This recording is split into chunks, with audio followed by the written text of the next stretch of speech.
પાટણ શહેર સહિત જિલ્લામાં ગુરુવારે ગુરુ પૂર્ણિમા નિમિત્તે દેવસ્થાનો અને ગુરુગાદીએ શ્રદ્ધાળુ ભક્તોએ ગુરુજીના ચરણોમાં ગુરુવંદના કરી હતી.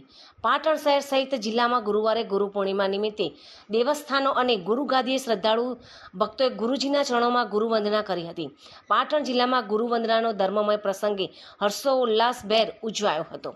પાટણ શહેરના પંચમુખી હનુમાન મંદિરમાં બ્રહ્મલીન પૂજ્ય નર્મદાગીરીજી મહંતની સ્થાનકે વહેલી સવારથી જ દર્શનાર્થીઓ ગુરુગાદી અને પાદુકા પૂજન માટે ઉમટ્યા હતા.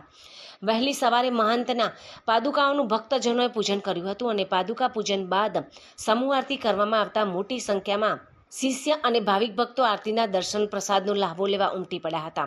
તો આ પ્રસંગે હુડકોના ચેરમેન કેસી પટેલ, શહેર પ્રમુખ હર્ષ પટેલ તેમજ ઓસિયા ફાઉન્ડેશનના ટ્રસ્ટી કમલેશ મોદી સહિત મોટી સંખ્યામાં ભાવિક ભક્તો ઉપસ્થિત રહ્યા હતા. ત્યારબાદ ગુરુગાદીના દર્શન માટે ભાવિક ભક્તોની લાંબી લાઈનો લાગી હતી અને ગુરુગાદીના દર્શન કરી ગુરુ પૂર્ણિમાની ભાવિક ભક્તોએ હર્ષોલ્લાસપૂર્વક ઉજવણી કરી હતી. તો આ પ્રસંગે ગાદીના સેવકોને કેસી પટેલે શાલ ઓઢાડી સન્માન સ્વાગત પણ કર્યું હતું. ગુરુ પૂર્ણિમાના પાવન પર્વ પ્રસંગે મોટી સંખ્યામાં ભાવિક ભક્તો ઉમટ્યા હતા અને સંતના આશીર્વાદ મેળવીને ધન્યતા અનુભવી હતી. દેવસ્થાનોમાં ગુરુ પૂજન માટે ભંડારો પણ દર્શનાર્થીઓને લાભ લીધો હતો.